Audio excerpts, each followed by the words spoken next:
In our previous videos, we have already covered the best raw SNS builds as well as the best elemental SNS builds. Between these two, you have the best pure DPS SNS options in the game. However, Sword and Shield is unique in Monster Hunter World in that raw, elemental, and status are all viable and each work better in certain matchups. But how do you maximize damage on your status SNS? Well, I'm Sick.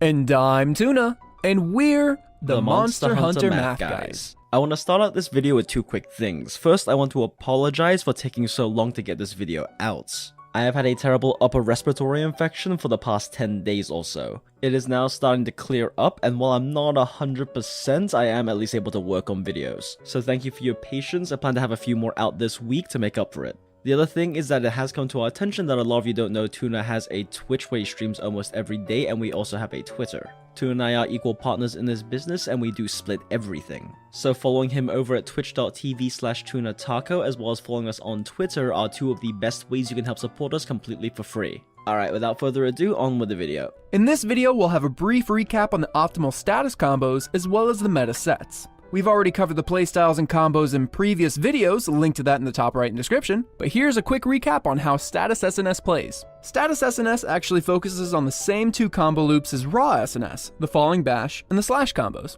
So to clarify something first, every hit on a melee weapon has a 1 out of 3 chance to proc status, and the hits that apply Element are the same hits that apply this 1/3 chance. So just like Element, the more hits you have, the more status you apply. Another thing to keep in mind is that status thresholds increase significantly with each subsequent status. Here we have data mine quest data for the Eater of Elders optional Nergigante quest. So as you can see, each status has a base amount, a build up, and a cap. Now I don't want to spend too long going into this because it is a topic we plan on covering in depth in a future video. But basically the base is the threshold for the first status proc. The build-up is going to be how much it goes up by for the second proc, and then again for the third proc, and again for the fourth proc, etc, etc. The cap is simply the highest this can go. Now if we throw this all into a little spreadsheet and just see what each of the thresholds are for each subsequent proc of a status, you can see that for Nergigante, the Poison and Sleep start off at 194 for the first proc, 323 for the second proc. The third Poison or Sleep is 452, which is well over twice the amount of status application you needed for the first. And at Poison or Sleep number 4, it's 581. This is basically 3 times the amount of status you needed for the first one. So as you can see, the amount of status you have to apply to the amount of procs you get is not a linear progression. Every subsequent proc of a status takes a significant more amount of status application. Also, keep in mind that Nergigante next to Kirin has the lowest status thresholds for every single Elder Dragon in the game. Most other monsters are around these levels for thresholds unless they are specifically weak to or resistant to a status. What this means practically is that for every monster with every status, there's pretty much a set amount of statuses you will get per hunt. For the big 3, Poison, Sleep, and Para, this is generally 2 to 3 procs depending on the monster matchup. Except for the ones that are actually weak to that status, you can generally get 4 to 5 against those monsters. But let's just say you're using a Para weapon against Nergigante and you manage to get 3 per hunt. The total sum of the status application to get those 3 Paras is 1203. The amount of status application you need for the 4th Para is 714. That's 59.3% of the total status you have already dealt getting those 3 paras during the hunts. And when a monster is currently paralyzed, you cannot apply any more paralysis to the monster. The buildup is locked until the status is over. The TLDR is that you're not gonna get enough bonuses to hit that 4th paralysis, which means that running Paralysis Attack 3 or Feline Specialist will get you faster statuses, but will generally not increase the number of statuses you get per hunt. Unless you need those faster statuses for certain lock strategies you have, there's really no reason to run them, they're wasted points. This is the exact same reason why Hammer doesn't run Slugger. Slugger will get you faster KOs, but they will not get you an extra KO per hunt. The monster will die before you apply enough KO to them. The only really good reason to run Slugger on Hammer is there are certain scripts against monsters like Lunastra that require you to run Slugger. The higher KO damage is needed in order to be able to get the KOs fast enough for those scripts. But yes, this is why you won't see us running any status attack or any crit status in these builds, because they generally won't result in an extra status and are not worth the damage loss. Alright, let's briefly cover the combos we use with status SNS. First off, the bash combo. The falling bash combo is going to be the biggest damage you can deal with status SNS. It has the highest motion value per second and therefore also the highest raw damage per second. And status SNS hits very nice EFR values, so you're dealing a lot of raw damage. The TLDR is that when your status is applied, you focus on using bash combos for max deeps, or you use it after you have already gotten your statuses for the hunt. The other combo is the one you'll spend most of your hunt doing, the slash combo. Sword combos apply several times more status per second than the falling bash combo can. So why do we use the slash combo instead of the waltz combo? After all, the waltz combo will apply more status per second. That's because the waltz combo applies about 10% more status per second, but deals 20% less raw damage per second than the slash combo. The reality is, this 10% won't often get you an extra status per hunt, so it's better to go for the 20% higher DPS. Legacy and Waltz combos are situationally useful, but TLDR, slash is the most effective until status procs, and then you falling bash. Alright, let's start this off with the para SNS. Hands down, the best para SNS is the Kjar Slicer Numb. The crit status is a nice bonus for sure, but doesn't necessarily mean an extra status per hunt due to the way that status thresholds scale. But it's free with the weapon. As a side note, we also don't use any status attack decos for the same reason. This is pretty much a standard Nergi-Hemoth set. At 507.13 EFR with 30 units of white and 98% affinity with the 1 point of Agitator active, this deals a lot of damage while still applying a lot of paralysis. However, this is 41.73 less EFR than the raw Devil Joe Agitator set in our raw video. And on top of that, it doesn't get dragon damage. This is a 7.6% damage drop just from the EFR before accounting for dragon damage. This is a pretty significant damage drop, so it does make the para SNS arguably not worth using unless a monster is specifically weak to paralysis. However, for monsters like Diablos, Black Diablos, and Odegaron, which are weak to paralysis, with well-executed slash combos, you can stop them from moving for the majority of the hunt and then kill them. Just remember, you can't apply para while a monster is paralyzed. So when you do paralyze a monster, focus on falling bash if you can hit a nice weak point. This isn't really doable against Diablos, so focus on slash comboing the belly while he's paralyzed instead. Next up is the Poison SNS. The best Poison SNS in the game is the pink Rathian sword and shield, the Royal Rose. It also happens to be the best looking SNS in the game.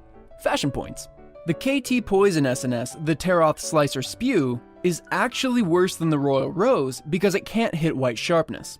With 534.07 EFR, this set hits almost as hard as the raw SNS sets. In fact, the only reason this set isn't meta against everything is because all the meta raw sets use either dragon or blast damage. Poison isn't strong enough to cover the roughly 20 EFR difference between this set and the various raw options. Jinx's fun fact time! The Poison SNS is one of the only 2 poison weapons in the game that are actually considered meta in any way. The other one being the pink Rathian Gunlance, the Royal Burst, which is the meta option for normal shelling. This is because poison is a little weird compared to other elemental statuses, because the less raw damage you have to sacrifice for any poison at all, the better the poison weapon is. Unlike elements, where more element is good, for poison weapons you don't want more poison that attack, you just want more raw damage. Poison is best when it's treated like a side bonus. This is because the uptime on poison application is really low. Now, I've been told that it's worked differently in previous games, but in Monster Hunter World, you cannot apply more poison to a monster while poison is active on them, exactly the same as any other status. However, poison lasts for a really long time once you trigger it on a monster. This means that for the entire duration that a monster is poisoned, your poison status on the weapon doesn't exist, only your raw damage does. With how long poisons last, that's a really long time. And as we discussed earlier, because of how status thresholds scale, you're not likely to get an extra status proc. But that is even more so the case for poison because of how much downtime it has due to how long the status procs last. The chance that a higher poison weapon with crit status as well as poison attack 3 could get an extra poison out is pretty infinitesimally small. Fortunately, however, this SNS does hit very high EFR, so none of this is a problem. Another weird trait of poison is, because the fact that poison lasts such a long time, the higher your damage uptime is, the worse poison actually gets. This is because alternatives like a raw set will get higher DPS out during the poison ticks that the monster would otherwise have.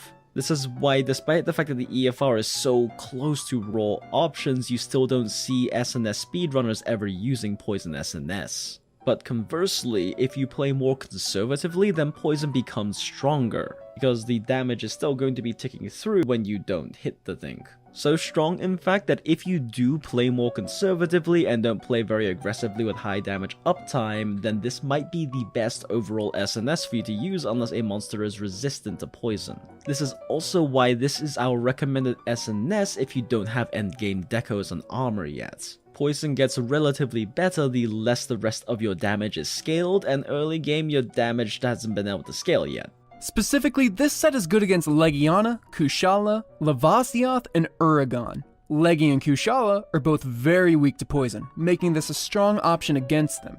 However, raw sets are still slightly stronger if you can keep a high damage uptime. Lavasioth and Uragan have terrible hit zones, making poison effective against them because the damage ignores those. Finally, we have the Sleep SNS sets. This first one is our Agitator set. We only consider Sleep SNS worth using in a multiplayer setting. This is because each Sleep proc will allow your teammates to place down 2 Mega Barrel Bombs, and it means you have a chance of having a strong wake-up hit. The single hit that wakes up a monster is doubled in damage, but SNS doesn't really have any good hits like that. If you have something like a Great Sword, Charge Blade, Hammer, or even a Heavy Bowgun on your team though, well, they can get some nice wake-ups. That's why there's a flinch-free deco.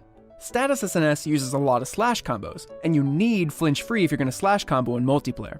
In a solo environment, there isn't much reason to run this. The bomb damage won't make up for the big EFR drop compared to the raw weapons. Plus, if you really want to use bomb damage, you can just drop them in front of the monster. They'll detonate when they hit them, and you don't even need to sheath to do that because you're using an SNS.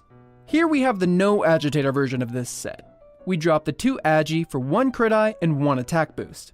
This drops our EFR by 8.4, not a huge amount, but still DPS loss. Similar to the Royal Rose, we use the Bond Claw for these sets because it hits the highest EFR possible out of all the options. The other contender, the Chrome Slicer, does hit White Sharpness, but also needs Free Element 3. Between the 3 Handicraft and the 3 Free Element, it ends up hitting a lower EFR than either of these sets can. And yes, you can use the Tarath Tar SNS, but it hits exactly the same EFR as the Bonclaw does. The only difference between the two is that the KT Tar has 10 higher affinity and 1 less augment slot. Funny enough, that 1 augment slot equals 10 affinity. Now you may think, oh, but I can save an affinity augment that way, right? Well, resources wise, 3 rarity 6 augments only use up 3 streamstones. 2 rarity 7 augments uses up 4 streamstones, and the Bonclaw is craftable. Alright, that's all I got for you guys on this one. As always, thank you for watching. If you liked the video, be sure to like it and share it around. That's the best way to support us for free. If you need to get in contact with us, or you're just looking for other hunters to hunt with, check out our Discord server, the Mathalos Nest. You can also follow us on Twitter for updates and other fun stuff, and you can check me out on Twitch where I stream Monster Hunter and other games almost every day. Shout out to Honey at Honey Hunters World for providing the tools we use to make sets. And a huge thank you to Maestro Nox, a sword and speedrunner and friend of ours who provided all the background footage for this video. If you're looking to truly master using your SNS, be sure to check out his channel where he has a lot of amazing speedruns, as well as his Twitch where he does stream.